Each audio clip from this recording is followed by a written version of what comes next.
Welcome to the Business Blueprint, where entrepreneurs and business leaders learn how to work smarter, scale faster, and build better. Welcome to episode 2 of the Business Blueprint. I am your host, Joe Sandine, alongside my co-host, Clay Kraby. Episode 1 2 weeks ago, we talked about, I think, everyone's favorite topic lately, which is AI. Had some great conversation about how businesses can do some practical implementation of AI and things that they need to think about. Today, I want to take it a little more foundational to essentially how to run a successful business. So the question I want to ask is, are you running your business or is your business running you? That's a question we're going to help you answer and the problem we're going to help you solve over the course of actually the next 2 episodes. We're going to talk about the system that we use at OnSharp to run our business, which is called the Entrepreneurial Operating System, or EOS for short. So to set the stage, I'm going to go back a little bit. So I started OnSharp in 2000, and for the first 8 years of running the business, I really was just kind of flying by the seat of my pants. I had no vision. I was just happy to be making money. When I hired people, I didn't really have a strategy. I just kind of went off of a gut feeling. And I was working my butt off. I was working 80 hours a week. And I really just didn't have a clue what road I was on or what direction I was going. And so, as I look back, what I really needed was a system and a way to turn all that, chaos into clarity. And so luckily for me, everything really changed in 2008 when I was introduced to EOS by a client of mine. And so one of the original implementers, Mike Payton, who was down in Minneapolis, he worked with one of my clients to implement the EOS process into his business. And since I sat on the leadership team as the IT person, I got kind of that firsthand experience of what it was like to implement EOS in a business in those early years. So let's just start with a quick, definition of what is EOS. So EOS is a set of concepts and practical tools that help entrepreneurs ultimately get what they want from their business. It breaks your business down into 6 key components, which are vision, people, data, process, issues, and then the last one they call traction. It was created by a man named Gino Wickman. He was a young entrepreneur in the early 2000s who at the age of 21 turned around his family business, and then he went on to work with more than 50 companies to refine the tools in the systems that became EOS. He wrote a book called Traction in September of 2007. And in 2008, he launched his company EOS worldwide with his first 8 EOS implementers. If you fast forward to today, there are more than 850 EOS implementers globally and more than 275,000 companies that use the EOS tools. So along with us today to have a nice little EOS conversation is Patrick Metzger. He's a prominent business consultant, coach, speaker, and entrepreneur that's based here in Fargo, North Dakota. He's the CEO and founder of The Greenhouse, a business coaching and consulting firm. Patrick is a certified EOS implementer, a certified value builder, advisor, and a certified exit planning advisor. His experience lies in business growth, scalability, and exit and succession planning. So Patrick, thank you for joining us on the show today. Yeah, absolutely, Joe. Thanks for having me, and excited to talk all things EOS today. Yes, me as well. So let me just kick it off with a question, Patrick. So you decided to become an EOS implementer. Give us a little background into how you made that decision and maybe how you got introduced to EOS yourself. Yeah, so I really came to EOS through an unorthodox method. I was originally a teacher. Fast forward, after I left teaching, I was doing one-on-one high-performance coaching at the time, actually, and it was a CEO in the Fargo area here. We were on a one-on-one coaching call, and we were talking about all the books in the back seat of his messy vehicle. True visionary style, right? Yep. And one of the books was Traction. As I started poking at him, like, hey, what do you got? What do you read? I'm a avid book hound, and he mentioned Traction. And I said, hey, well, what's that one about? And he goes, oh, you might actually like that one. He goes, it's a book, a whole bunch of tools. It's like a true operating system. And that really piqued my interest. And went home, ordered the book immediately, crushed that thing in like a day. Could not put the book down because when I started reading it, immediately within the first few pages, I could see this is like what every single owner I'm working with right now is looking for. because everyone was trying to take all these random tools, these concepts, and just piece all this stuff together and try to get it to work. And that's really the beauty of the entrepreneurial operating system is when Gino built this system, he tested all these tools and made sure that they integrated and just synced flawlessly. And it's nothing fancy. It's nothing you can't find all over the place, but it's basic tools, but there's a lot of depth to them. And when you integrate them all correctly, it's amazing what you see happen within entrepreneurial businesses. Yeah, and that's a good point. I was the same way when I first got the book. I love books that can give you real tangible things that you can literally go implement the next day. And so I think I read the book really quickly too, because you're reading it and it's giving you concepts, but then it's like literally giving you a blueprint of how to implement all these different components of a business. So I just thought that was a really awesome component of the book and just of the EOS process. Is it's full of great tools. Like there's really an answer and a tool for everything that's part of the system. So Patrick, my next question for you is, I'm sure you've seen a lot of other operating systems, let's say, out there for businesses. What do you think makes EOS different from other systems that you've seen out there? Yeah, one of our rules as EOS implementers is we never knock the competition, but I will tell you this, what makes EOS so unique, and we hear it from clients over and over and over, is just the follow through on everything. As we take a team through the process, at the very, very beginning, we begin with what's called Focus Day, where we really teach what we call the EOS foundational tools.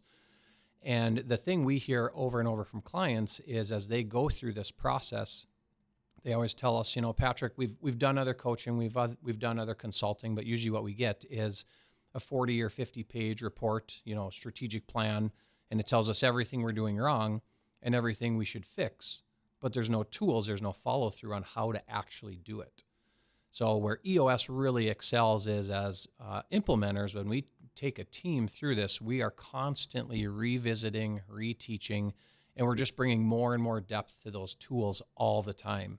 I work with Bank in North Dakota and their CEO out there, Don Morgan. He's been a long-time client of mine, and he always says, Patrick, it blows my mind.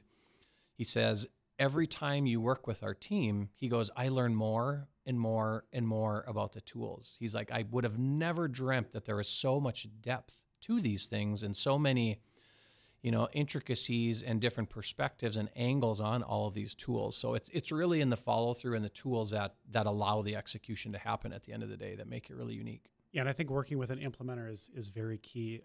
When I started EOS, like I said, I had the privilege of being on a leadership team with a client. And so I got to experience what it was like to work with an implementer. So when I did it for OnSharp, I didn't use an implementer, but I felt like I did have an implementer because I'd gone through a 2-year experience of quarterly meetings and getting to understand what the implementer does to actually help you implement EOS. So why is it important that a business works with an experienced implementer, Patrick, rather than trying to figure EOS out on their own, just reading the book and just trying to put it in place themselves? Yeah, the thing people don't realize is, the book is awesome. It's fantastic. We try to hand it out to as many business owners as we can. We take a very, very help-first mentality. It's one of our core values as implementers. And when we rephrase your question again. Sorry, I just gapped there. Why is it important that you work with an implementer rather than doing EOS on your own? Yeah, the book has so much in it, but what people don't realize is as implementers, we're so highly trained and we have we have an extremely tight community and we are constantly, we run the entire process on our own company, EOS Worldwide, and just as implementers, we're coming together every quarterly. We are training each other. We are getting outside training, but we're always bringing more and more depth to those tools. So there's so much more than what exists in the book than what people really are reading. Yeah, there's a pretty deep tool set. The book covers most of the tools, but then there's just so much more. I'll say too, from my experience, it's good to have a neutral third party in the room. It can be very difficult to implement EOS in your business and be both the business trying to do it and trying to be, who's going to break ties on tough decisions and who can maybe bring some closure to some tough conversations. So it's very valuable to have an implementer helping you implement EOS within your business. It's kind of like having a coach. I mean, a good team's going to have a coach that's outside the game, watching you play the game, right? And then can say, hey, you know what? you could do this a little bit better. Yep, absolutely. Yeah, and we take the approach as coaches, not consultants. Some businesses look at us like, you're going to tell us what to do, Patrick. And I go, no, we don't tell you what to do. We always say the answers are always in the room. We just help you get there. Exactly. We help facilitate and pull those things out and help you use the tools to come to the conclusions that you need to. Yep. All right, so we're going to take a quick break, but when we come back, we're going to dive into the first component of EOS, which is crafting and communicating your company's vision. You are listening to the Business Blueprint. Well, welcome back to the Business Blueprint. On this episode, we are talking about EOS, which stands for the Entrepreneurial Operating System. And I think the main point of this is that your business has an operating system. You have a way of doing things. It's either on purpose and it's written down, or you're just flying by the seat of your pants. And so we're talking about a system that we use at OnSharp that Joe has used for a number of years, and it's got some key components that can help you scale, grow, and just really improve your business operations. And then one of the first components that we want to talk about is vision. Yeah, so as an entrepreneur, I think it's pretty common that you can clearly see your vision, but I think the mistake that we make a lot of times is we think that everyone else sees it too without proper communication, and in most cases they just don't. So the first step in building a great company is getting your vision clear and really on paper so that the rest of your team can follow that. So the tool that EOS provides for figuring out your vision is called the Vision Traction Organizer, or VTO for short.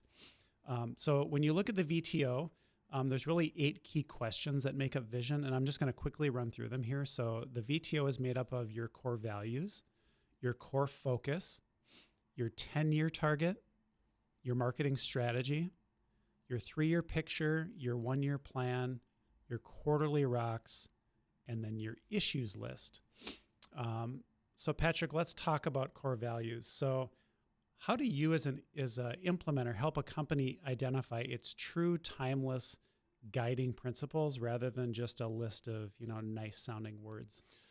Yeah, it's really 2 things in how we approach it. Number one is we really begin with the question, if you could have 100 employees that really embraced, these attributes, these values, what are those things? And we always start with, what do you see in your own people that you already have?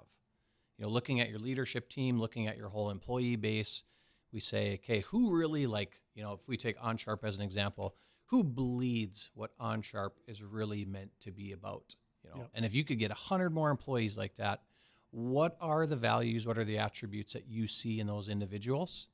So that's the first place we start. And then another question I really love to ask, where I really dig out a lot, is the origin story of the company.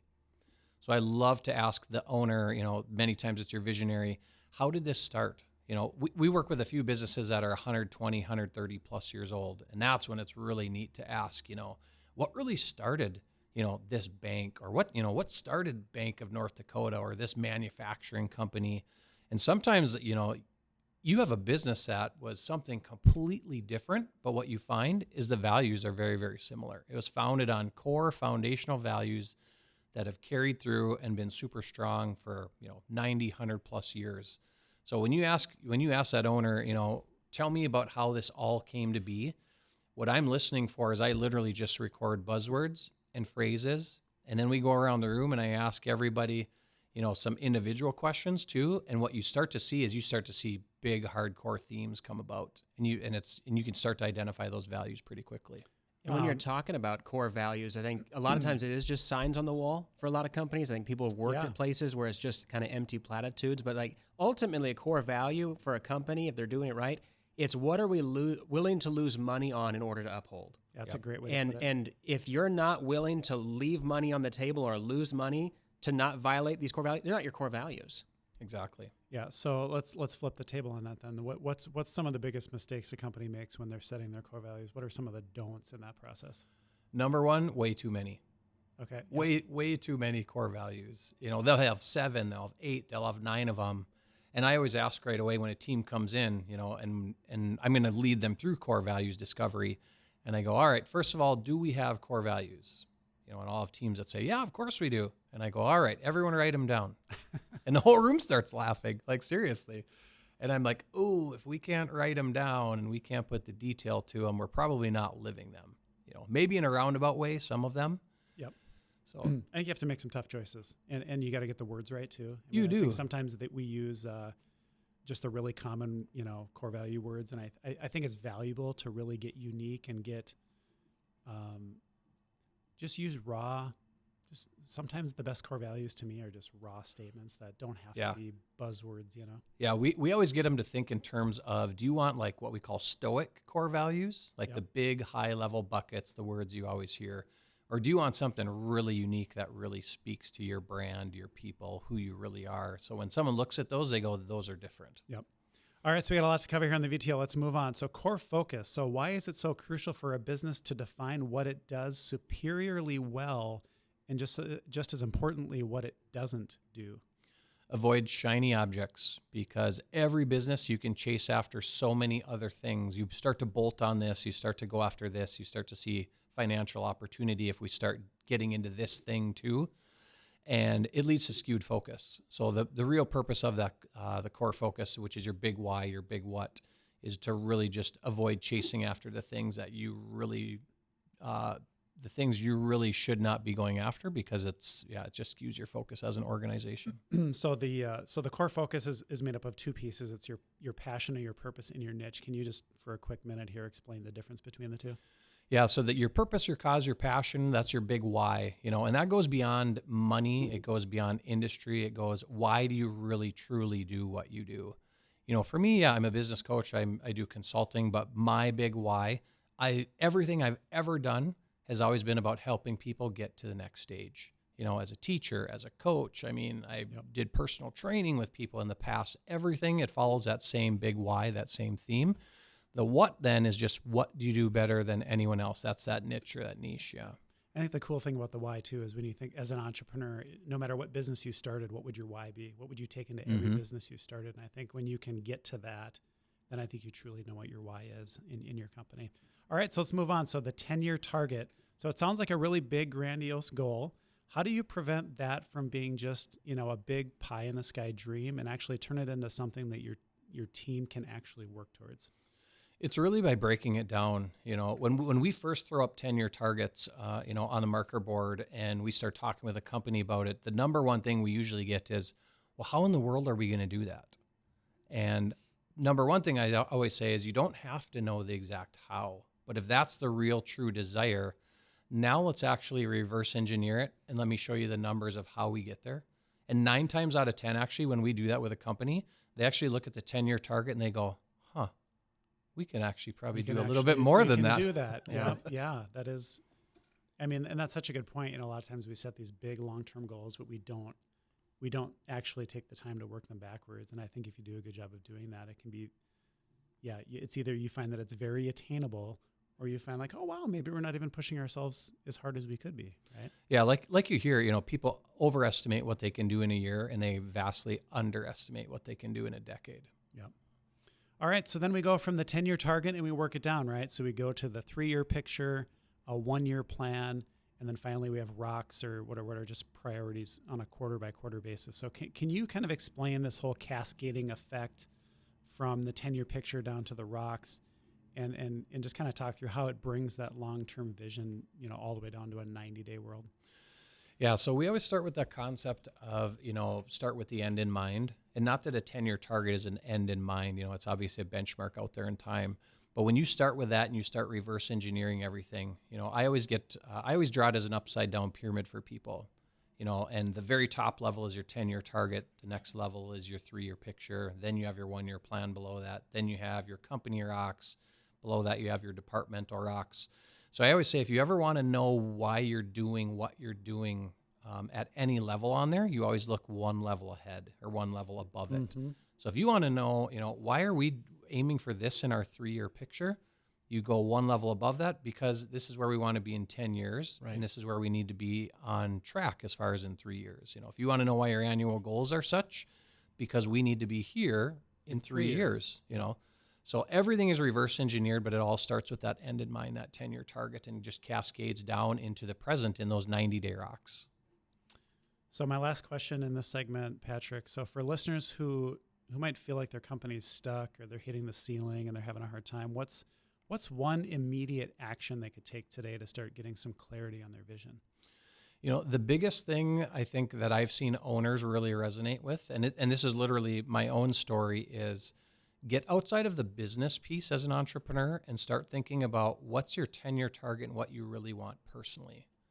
Because I've seen a lot of entrepreneurs start building a business, or they start moving a business towards something, and then they realize this isn't what I maybe really want personally. And I always encourage people, think about designing the business that you really want around your personal life, your family, your financial goals. What do you want there first? Then structure the business, around that to fit that model. Yeah, I think at least when I started a business, I wanted some control in my life, and I wanted it to serve, my personal passions and purpose. So I think, you need your business to ultimately be kind of ingrained with what your personal desires are out of life. And so I think that's a great, a great piece of advice. And most entrepreneurs, they start a business and they just go. They just go. And then they realize, like, that was me for 8 years. Yeah, that's every entrepreneur, and visionary. And they hit a point where they go, man, this isn't really what I wanted it to be, or it's sucking the life out of me. Like you said, working 80 hours a week. Most people coming in to work with us, that is exactly what they are experiencing. And they're looking for clarity, and they need to restructure and remodel it all. Absolutely. All right, it's time for another break. But when we come back, we're going to talk about one of the most challenging components of EOS to master, which is the people component. You're listening to the Business Blueprint. Well, welcome back to the show. We're talking about EOS, which is the Entrepreneurial Operating System, just a way to run your business more effectively. And it has some core components to address some of the common frustrations and challenges that business owners, entrepreneurs have. And one of the biggest ones, no surprise, is people issues. And that might be employees that don't fit the culture. They maybe have unclear roles. They lack accountability or real structure. So we're going to spend some time talking about the people component of EOS. We're joined by Patrick Metzger. He's an expert in the Entrepreneurial Operating System. He helps companies implement this framework and address those issues. So we're going to talk about the people component. Patrick, can you start us off by what's the core philosophy of people being a primary component of EOS? Yeah, let's first establish people are the ultimate variable, obviously, in your business, as everybody knows, right? It'd be a lot easier if you didn't have people. But no, people make the business go, and we really break down the people component into two pieces. It's right people and right seat. And how we really define those right people being they fit your culture, they fit your values, and a big mistake we see, in businesses around that piece right there is people hire around skill set first, and you really need to be hiring around the values, the attributes first and foremost. So that's really, how we define right people as their culture, values, fits. And then right seat, meaning as we break down what we call an accountability chart, or really the structure of your organization, and we get really, really defined as far as the accountabilities for every single seat within your business. When someone is a right seat fit, it means they fit that seat and can do everything that seat is being asked to do. So they're going to rock that seat. They're going to be able to fulfill the duties that that you're tasking them with. Yeah, so right person, right seat, and it gives you a kind of a nice visual, maybe shuffling some people around on the bus a little bit. When you say seat, some listeners might hear that and think job title. We'll get into kind of the chart a little bit more in depth here in a moment. What do you mean by seat?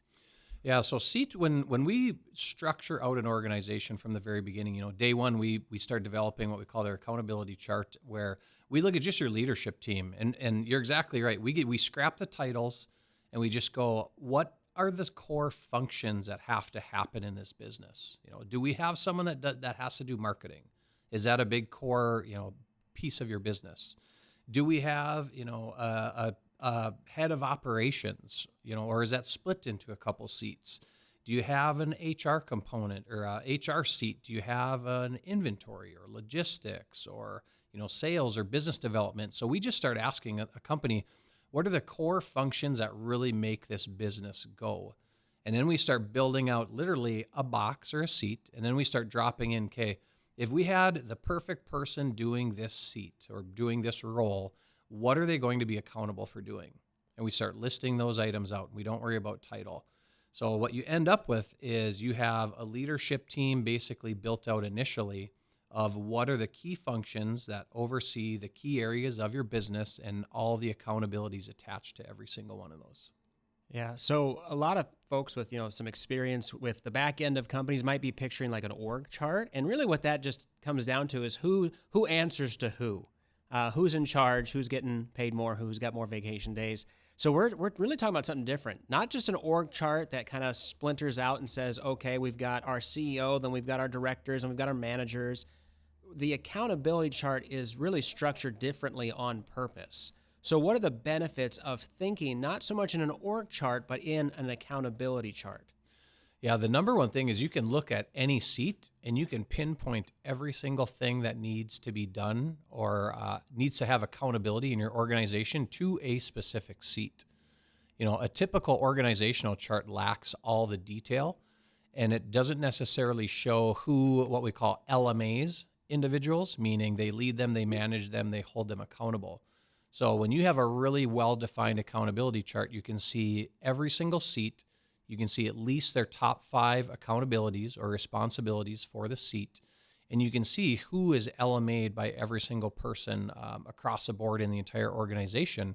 And that's one of the biggest challenges for companies is they don't have strong accountability, or it's really gray or fuzzy. Yeah. I mean, we have teams, every single, see it super frequently. Teams come in and people are like, I really don't know who this person reports to. And it's mind-blowing to think like, so we don't really know who manages this individual. Yeah. And so how do we know that person's even doing their job well at a high level? Yeah. And how do they know? Like, that's important for the employee too. They can know, yes, I'm accountable for these things, and these are the things I'm doing day in, day out, week in, week out. So it's good for the employee, it makes accountability very clear. And then I think the beauty of going through that process is just take everyone off the table and you just look at the business and what the business needs and which seats need to be there and which ones don't. And then you start putting people in those seats. Yep. And I think one of the hardest things as an entrepreneur is you can tend to make up seats for people just because you like them or you have a preconceived notion that a seat should exist. And I think that's one of the big dangers in running a business is I think just being lazy and throwing seats out there. So yeah, the last thing we do in the process is put names to the seats. Right. So that very first day when we're working with a team and we build out the structure of just their leadership team first and foremost, we literally start the exercise by saying, all right, we might finish this and not everybody in this room right here may have a seat anymore on this bus. And that's when you get some interesting looks at you. Yeah. But you build out all the seats, and then the very last thing you do is you look at them one at a time and you go, who actually GWCs this seat? Meaning they get it, they want it, they have the capacity to do everything listed right there. And you might have someone, you might be, developing someone that's not quite there, and you might not have anybody where you have to go on the search for that individual. Yeah. And again, it's foundational. You understand how critical it is to get the right person in the right seat, doing the right job. And you mentioned that tool, that GWC. Again, it's gets it, wants it, and has the capacity to do it. Can you break that down? Give us some real-world examples. How can this tool, GWC, help you make sure right person, right seat? Yeah, the GWC is a concept within the tool that we call the People Analyzer, and it's a very simple tool. We plug people in, and you're analyzing individuals based around, first and foremost, their core values. But then, the GWC piece, if you really break those down, the get it piece means if we hire this person, they are like born and bred to do this role. I always say like a great sales or biz dev person, like they come out of the womb ready to talk and play golf. Okay? Is the joke I always make. I never heard that one. That's good. So it's like in their wiring, like they just know how to naturally do it. It's just second nature to them. The W is they actually have to want to do that gig, because sometimes you will have people that are like, that seat doesn't excite me, and that's when people leave. Yeah, and that's what a lot of managers don't realize is you have to have people that want to be in the seat. And you may have a situation, where you got to put someone in it temporarily, and that's perfectly fine, but you got to be very clear and upfront with them. So that's the W, is they have to want it. And then the C, meaning they can handle the stress, they can handle the hours, they can handle the travel. That's the capacity piece of things when you really break it down. And skill set, I suppose, too. I mean, somebody could, they really get it and they really want it and they're really not good at this. Absolutely. Yeah. Yeah. So as you're trying again to make sure the right people are in the right seats, You get these great tools in EOS, but sometimes you're going to find that you still have issues. You're going to have tough conversations. You might have to move someone into a different seat. That can be really difficult for the leadership. It can be difficult for the individual. So what advice do you have for addressing people issues quickly so they don't become really big problems? Yeah, it's really a couple things. Number one, the tools address everything because the tools smoke out all the issues. We always say that in EOS because you have scorecards, you have tools to analyze values, you can see if everyone's rocks are on track. So that's number one is decisions get a lot easier in business when you use the tools behind EOS because it makes everything pretty black and white. Yeah. And then second concept is just greater good is the number one rule of the accountability chart. So you look at people and you have to ask yourself, are we going to keep someone hanging around and pay them six figures, $150,000 total comp just because we really like the individual? I've had some businesses look right at me and tell me, yes, Patrick, because if we would terminate that person, it would be a culture killer. And I go, okay, that makes sense. All right. So remember, kids, if you're listening, be nice and show up on time and smile. And, there's just a lot of job security there. Be accountable. Yeah, accountable. But the accountability chart, it does make it black and white. So those conversations can be concrete. It's not about feelings. It's not, it doesn't seem like a good fit. Like it's on the paper.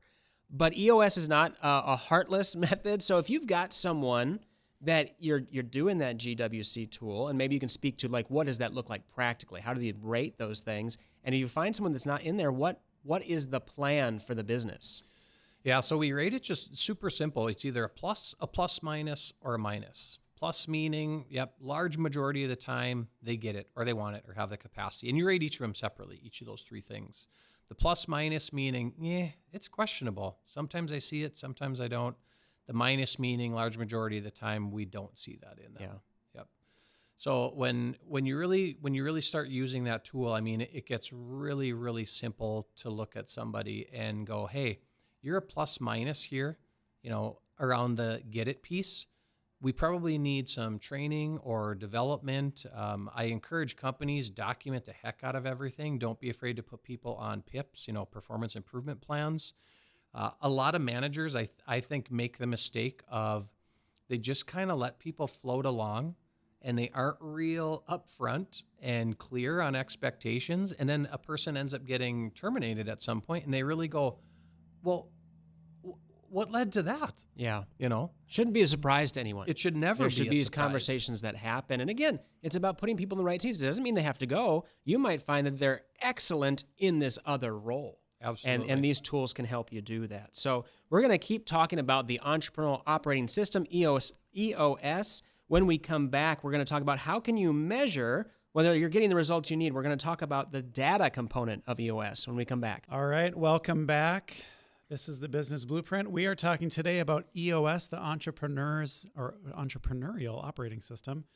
We have Patrick Metzger with us, who's an expert EOS implementer. Before the break, we discussed how having the right people in the right seats is crucial for a healthy business.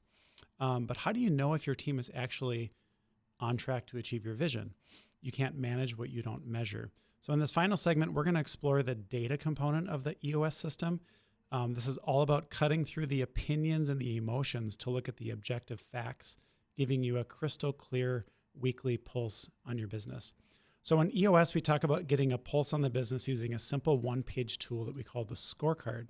Many businesses use complex dashboards and maybe only look at their financials monthly or quarterly.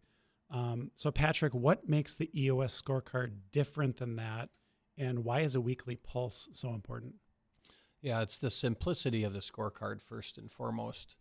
When we build out a scorecard, we build it out at a company level, and then eventually, once we're really comfortable there, we break that down into more departmental scorecards. And if you have multiple branches, we build up branch scorecards. But every scorecard we look at and build out, it's 5 to 15 measurables, and that is it. Most companies are so over inundated, and their people also, with so much data, so many moving targets. I always compare it to a dartboard. You can't put a dartboard in front of your people and say, we're going to do all these things and we're going to hit all these things. we need a bullseye, right? So we need minimal numbers. We need to know exactly what those numbers or metrics need to be. We track them on a weekly basis because it gives you 52 chances to pivot. Some companies will try to fight me on this one a little bit, and they'll be like, well, Patrick, we track this monthly. And I go, okay, that only gives you 12 chances to see it and make an adjustment on it. Yeah. Now I said, imagine if you track it weekly and we can see it 52 times over the course of a year. And they go, oh, that'd be a lot more beneficial, obviously. And I think the key is to understand the difference between leading indicator numbers like that versus, there's nothing wrong with generating financial statements and monthly reports and quarterly reports. We do that all the time, but how do you have predictive numbers in a business that can help you understand, something's going the wrong direction here. We need to talk about it. Yeah, exactly. We always encourage teams, you have to find as many, exactly what you said, Joe, proactive leading indicators, meaning your scorecard should be filled with as many metrics as possible that show you into the future. And a great example of that is the easy one is sales. We could say, oh, you sold this much last week. Well, cool, but you can't change that now. Let's track instead. I always say process over product. So processes to track would be how many meetings you have set next week, how many phone calls do you have dialed up for next week that you're going to make connections with. And then if you can break those numbers down and you can see your whole ratio, from beginning to end of how many leads it takes, how many calls it makes, how many connections leads to how many proposals to how many closes. Now it's all just data. Now you know your numbers and you can make way better decisions around your numbers in front of you. Yeah. So I remember when we created our first scorecard, and scorecards evolve over time. I don't think you nail it right on the head the first time. No. So I think you Nobody give yourself does. a little bit of grace. But so as an implementer, can you just kind of walk us through how you help take a leadership team through the scorecard building process? Yeah, we really simplify it, and it comes back a lot of it to the accountability chart. When we have that accountability chart created and we see the core seats that make your business successful, then we come back to each of those seats. And I always ask the question, if you were to pick 2 to 3 things maybe at most out of each of these seats of what truly defines success for that seat right there, what would that thing be? And sales is going to say, well, we have to sell. Okay, cool. Operations is going to say something like, well, we have to make sure we're really efficient and, we're at a certain percentage or something like that. And if you just break it down to each seat, only picking 2 to 3 metrics and then trying to make sure that they're proactive, what you'll naturally end up with is about 10 to 15 numbers right there that really show what makes your business go and successful. Yep. So obviously leadership teams will have a scorecard. Can you kind of talk through how that cascades down departmentally and whatnot so that everyone in the company can have a scorecard? Yeah, I call that concept follow the breadcrumbs, meaning when we look at your company scorecard, if we see a number that's off, let's just say sales is off, we should be able to then go down to a sub-level scorecard that, again, has only 5 to 15 metrics. And let's say it shows your branch in Fargo, let's just say. It shows your branch in Fargo, your branch in Bismarck, your branch in Grand Forks. Let's just say you have 3 branches in your company. Well, we can see Grand Forks is hitting sales numbers on their scorecard. Bismarck is hitting their sales numbers in their scorecard, but the Fargo branch is not. Well, what's going on in the Fargo branch? Then we go to another sub-level scorecard potentially, and now we could see maybe all your salespeople and your real granular metrics listed for Fargo. And then we can go, boom, right there is root cause why we are not being successful as a company because we are lacking in this, 1 or 2 areas, or maybe you have a couple salespeople that are struggling. So when you look at your company overall scorecard, what it should do is it throws up red flags to investigate your sub-level scorecards. But ultimately, it's about getting to root cause analysis there. Well, that's a really interesting point because I know over our experience of having our scorecard, there were times in the business when things were off, but the numbers weren't telling us that. Yep. And so I think then you realize I don't think we quite have the right scorecard. Do you see that quite often? Yeah, we do. We have companies that will sit there and they try to beat themselves up asking, well, why isn't that hitting? And everyone around the room looks at each other and I go, well, if that's in operations, I said, let me see your operations scorecard. And either they don't have one or it's maybe really, really weak or just doesn't have the right metrics in it yet. Yep. So we use terms on track and off track for scorecard numbers, which is it's very obvious. It's either it's either on or it's off. So what do you do? What's the process in a meeting when numbers are off track? How do you handle that? Yeah, so when you look at your scorecard, I mean, you're showing the past week's results, or it's coming in as last week. A rolling 13 weeks. Yeah, it's a rolling 13 weeks, and when we look at that scorecard, it's either yes, you hit it, or no, you did not hit it. Some teams will approach it with more of a on or off, based on how it's trending and stuff. But we really look at it and go, did you hit it or did you not hit it? And if you did not hit it, what we do is you drop it down to an issues list for later in the meeting, and that's where you actually address it. Okay. So for business owners who might be tracking too many numbers, which I think can be very common, or maybe nothing at all, what's what do you think the first step is that you could take, even this week to start implementing the data component and get some clarity? I would really start by just asking each of your key area leaders, just give me the top 2 to 3 things that make you really successful in your area. And don't allow any more than that, because people can come up with 10 or 15 things. But I'd say if you hit these 2 or 3 things consistently every single week, if you're successful, what are those things? So just strip it down. I mean, just reduce the complexity. That's what EOS is really built around, is make it really, really simple. Well, I think the key, you just have to start somewhere. Even if you're only 50% of the way there, start with something and you just improve it week over week. And lo and behold, whether it's 6 months down the road or a year down the road or whatever it is, you'll get to the right scorecard. Yeah, and scorecards, that is a tool that probably takes the longest. I mean, it takes, on average, probably 9 months to a year to get a really good dialed-in scorecard for a company. Yeah. Well, unfortunately, that's all the time we have for today. So join us next week for part 2 of our series of EOS, where we're going to tackle the final 3 components: process, issues, and traction, showing you how to document everything, solve problems permanently, and bring your vision to life. Have a great week.